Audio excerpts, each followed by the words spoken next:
Two super interesting reports came out about Hillary Clinton recently. One was about her poll numbers. Ooh, that's kind of interesting.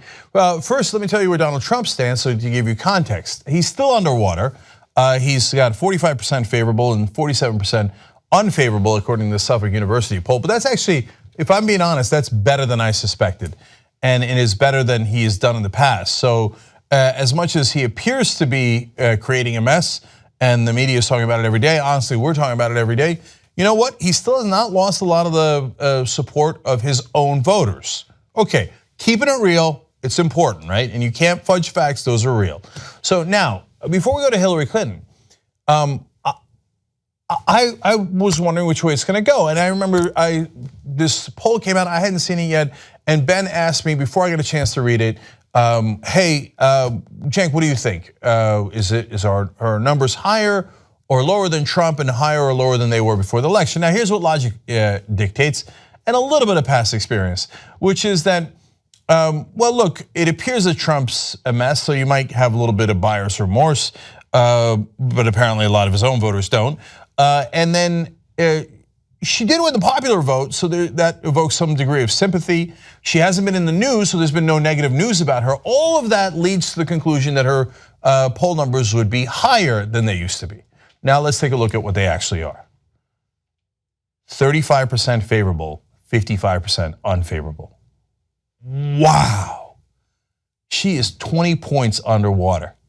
And she is way more unpopular now than she was even during the election. She's way more unpopular than Donald Trump now. Remember, before the election, she was slightly more popular than Donald Trump. In fact, she won the popular vote by almost 3 million votes. Wow. Now there's some countervailing facts that go in the opposite direction. Sometimes people get mad at you because you lost, and her support among Democrats and independents have gone down. That might be part of it. But overall, I think I have the answer, which is that they were never with her in the first place. The people who voted for her voted against Donald Trump, or they voted because they were Democrats, but she never had any real enthusiasm and support on her stances, whatever they were. So like, for example, has Bernie Sanders lost any popularity? No, every poll I've seen, rock solid and climbing. Because the guy stood for something and he's continuing to stand for something. God, the Democratic establishment could not have been more wrong. No, people love her. Are you crazy? I mean, look, right or wrong, they do not love her. I don't want to rub it in, that's not the point here. The election is way past. I just want people to understand that don't take that wrong path again. Thinking, oh, an establishment candidate's totally fine, let's just run a substance-free campaign and run for go status quo. It's a terrible idea, people don't like it. In fact, let me show you, that's the second story about what kind of campaign they did run. So Vox explains Clinton's team spent a whopping $1 billion on the election in all, about twice what Donald Trump's campaign spent.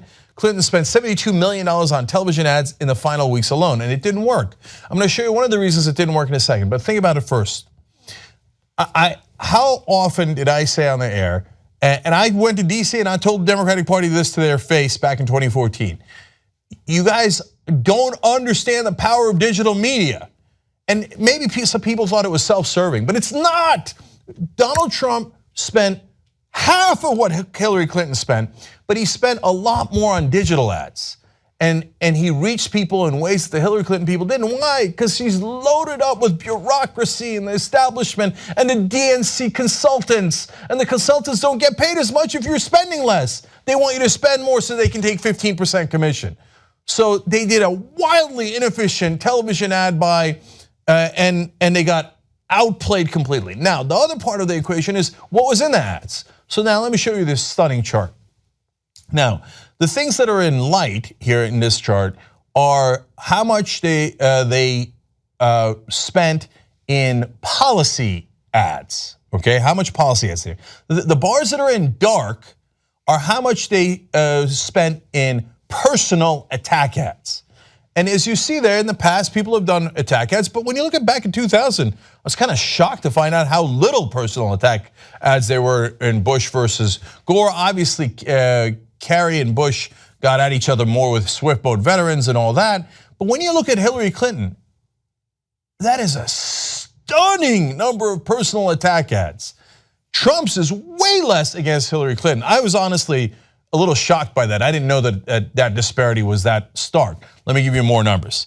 Vox explains, only 25% of advertising supporting Hillary Clinton's campaign went after Trump on policy grounds, the researchers found. By comparison, every other presidential candidate going back to at least 2000 devoted more than 40% of his or her advertising to policy-based attacks. Okay, and if you're thinking, well, come on, Trump didn't have many policy ads. He actually did. First off, Wesleyan Media Project explains, that's the research here, says about 70% of Trump's ads contained at least some discussion of policy. Now, you might have hated that discussion of policy because it had the fear-mongering against immigrants. It talked about the global financial elites, but it was about policy. It wasn't just like Hillary Clinton is bad. It was, hey, we should close the borders. That's a policy discussion. It might be demagoguing it, but it is a policy discussion.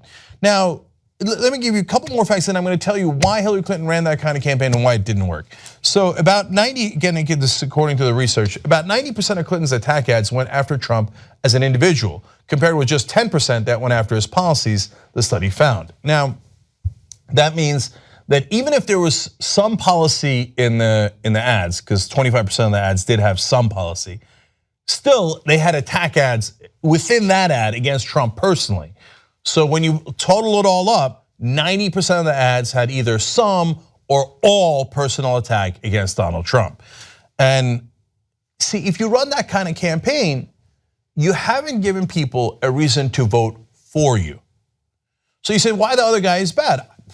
Look, the whole country pretty much understood why that guy was bad. But what they were looking for is, yes, but what about you? What are you going to do for me? For the last 20, 30, 40 years, I've been having my wages stagnate at best. I don't have any kind of job like I used to. So what are your policy proposals? Well, if they were just looking at ads, they never saw it. And the second problem is, it implied you don't have any choice. You're gonna have to vote for me anyway because the other guy is so bad. And a lot of people did not like that. And they thought, agree to disagree. We think we do have a choice. And we're not gonna vote for the status quo in the same way that we perceive we've been screwed over for 40 years. And by the way, they're right. Their productivity has been great for the American worker and their wages have stagnated. The difference between productivity and wages over the last 40 years is about $12 trillion. So that is the greatest American robbery. And Hillary Clinton kept telling them, there's no robbery, everything's gonna be fine. Let's just keep on staying on the same path. Losing strategy. And of course, one last thing, they spent the ads in all the wrong places. Clinton's team spent virtually nothing advertising in Wisconsin, Michigan, or Pennsylvania until the final week, where they then decided to exponentially increase their resources there. Oops. In other words, they bungled this campaign in every conceivable way. Had that strategy of not spending money in the Rust Belt until the last week panic work out for you? So when the Democratic establishment comes back around and tells you, hey, you progressives, you don't know how to be adults. We're the adults in the room. We know what we're doing. Remember this story, because they don't have a clue as to what they're doing. They lost to Donald F. and Trump. They lost 69 out of the 99 state legislatures. It's not just Hillary Clinton, the entire Democratic establishment. They lost the House, they lost the Senate, they lost the Supreme Court. They don't know what they're doing. They're not adults, they're not practical. All they do is lose. How long can you stand this record of failure? So we've got to own up to it, you've got to realize what it is so that you could go on a new path. Because they are busy right now in Washington trying to convince you, don't worry, everything's fine, let's just stay on this path. Our answer to that should be hell no. JusticeDemocrats.com. Let's try progressivism for a change.